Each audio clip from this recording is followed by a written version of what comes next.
Renungan Pagi, Agama yang Bersinar oleh Ellen G. White, 26 Januari 2023. Mari kita berdoa. Tuhan Allah Bapa kami yang bertahta dalam kerajaan surga, Bapa yang penuh kasih, pencipta langit dan bumi, laut dan segala isinya, Bapa yang kami sembah melalui anak-Mu, Tuhan kami Yesus Kristus.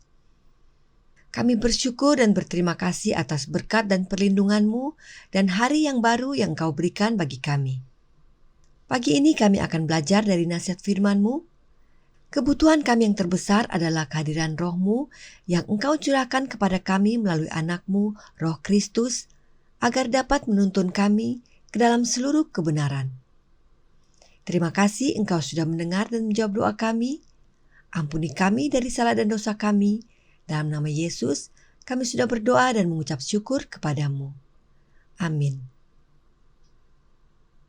Renungan hari ini akan dibacakan oleh Opung Dinar Malau. Kepada Opung Dinar, kami persilahkan. Selamat pagi saudara-saudaraku yang dikasihi Tuhan Yesus dimanapun berada. Judul renungan pagi kita pada hari ini, bersukaria di masa muda.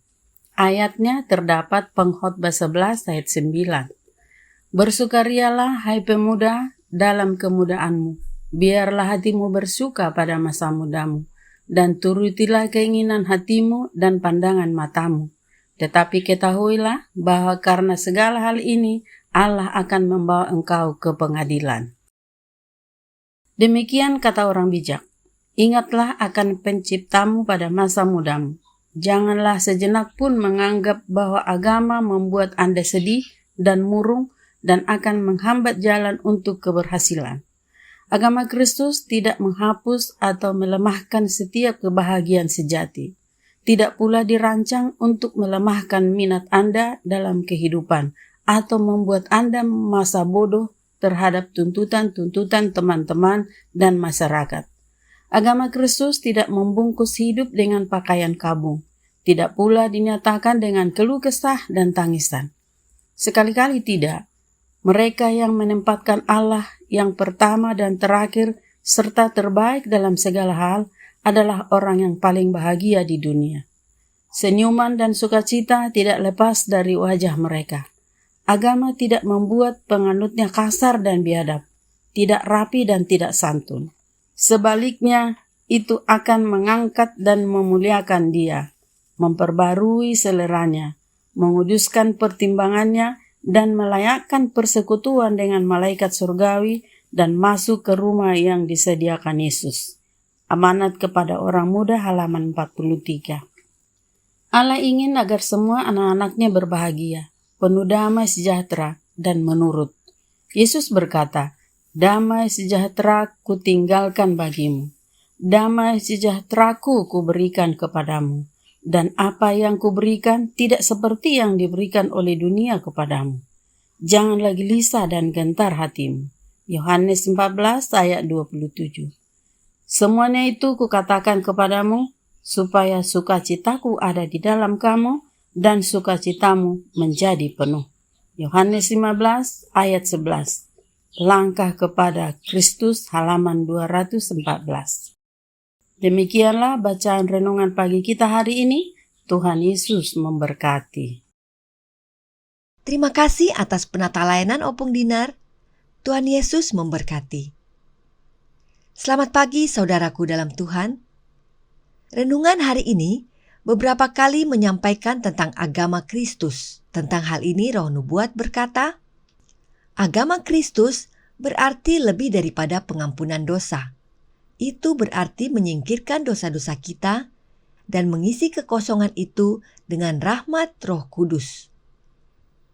Itu berarti penerangan ilahi, bersukacita dalam Allah. Itu berarti hati yang dikosongkan dari diri sendiri dan diberkati dengan kehadiran Kristus yang tetap. Christ Object Lessons halaman 419 paragraf ke-6.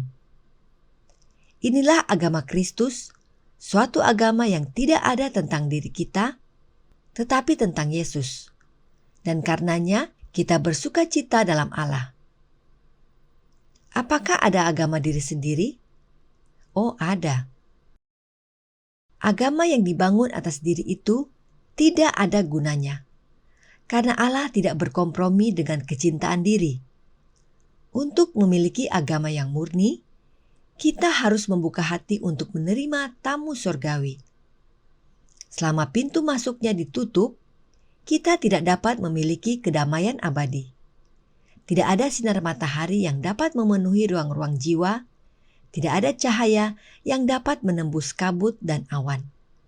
The Signs of the Times, 8 Januari 1902, paragraf kedua. Agama diri sendiri itu adalah agama cinta diri. Hanya dirinya yang diutamakan. Agama diri sendiri itu menutup pintu untuk masuknya tamu surgawi. Dan bila pintu masuk ditutup dan tamu surgawi tidak bisa masuk, maka tidak ada damai. Dari mana kita peroleh kedamaian? Dari Yesus tentunya. Renungan hari ini berkata, Yesus berkata, "Damai sejahtera kutinggalkan bagimu. Damai sejahteraku kuberikan kepadamu, dan apa yang kuberikan tidak seperti yang diberikan dunia kepadamu. Jangan gelisah dan gentar hatimu." Agama yang bersinar, halaman 33, paragraf kedua. Damai sejahtera itu dari Yesus, dan untuk memiliki damai dalam hati kita, kita harus membuka pintu hati kita kepada tamu surgawi. Karenanya tamu surgawi itu adalah Yesus. Roh Nubuat berkata, jiwa harus dikosongkan dari diri sendiri agar Kristus dapat mencurahkan rohnya ke dalam kekosongan. Kristus harus dipilih sebagai tamu surgawi. The Signs of the Times, 28 Desember 1891, paragraf kedua. Jelas, Kristuslah tamu surgawi yang hendak masuk ke dalam hati kita, yaitu oleh kehadiran rohnya, Roh Kristus. Dan itu adalah pilihan kita, mau menerima Dia masuk ke dalam hati kita atau tidak. Dalam tulisan lainnya dikatakan, pekerjaan kita adalah membuka pintu hati dan mengizinkan Yesus masuk. Dia mengetuk pintu untuk masuk. Maukah engkau membuka pintu? Yesus berdiri di pintu hatimu. Izinkan Dia masuk, tamu surgawi. Our High Calling, halaman 352, paragraf ke-6. Mengapa penting sekali untuk kita mengerti tentang tamu surgawi yang adalah Kristus? Ingat, dari awal Roh Nubuat berkata, untuk memiliki agama yang murni, kita harus membuka hati untuk menerima tamu surgawi. Selama pintu masuknya ditutup, kita tidak dapat memiliki kedamaian abadi. The Signs of the Times, 8 Januari 1902, paragraf kedua. Inilah pentingnya tamu surgawi dalam hati kita, yaitu agar kita memiliki agama yang murni dan kedamaian abadi.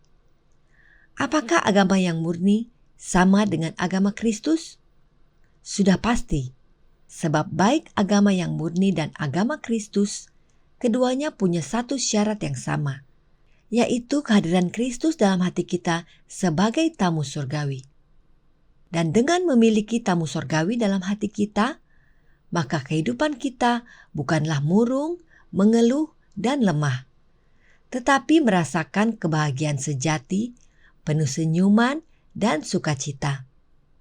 Kiranya ini menjadi pembaruan bagi kita semua. Terimalah tamu surgawi dalam hati, yaitu Roh Kristus. Tuhan memberkati, saya bawa dalam nama Yesus. Amin. Mari kita berdoa. Tuhan Allah Bapa kami yang bertahta dalam kerajaan surga, Bapa yang penuh kasih yang kami sembah melalui anak-Mu Tuhan kami Yesus Kristus. Terima kasih untuk nasihat firman Tuhan yang telah kami pelajari pagi ini. Biarlah roh-Mu yang suci yang Engkau curahkan kepada kami melalui anak-Mu, Roh Kristus, yang adalah tamu surgawi, akan tinggal selalu dalam hati kami, agar kami dapat menang melawan setiap pencobaan dan hidup kami berkenan kepadamu. Dan dengan kehadiran Roh Kristus dalam hati kami akan memiliki kedamaian yang abadi. Dan Roh Kristus akan menolong kami untuk menjadi saksi-Mu. Besertalah dengan kami sepanjang hari ini. Terima kasih Engkau sudah mendengar dan menjawab doa kami. Ampuni kami dari salah dan dosa kami. Dalam nama Yesus, kami sudah berdoa dan mengucap syukur kepadamu. Amin.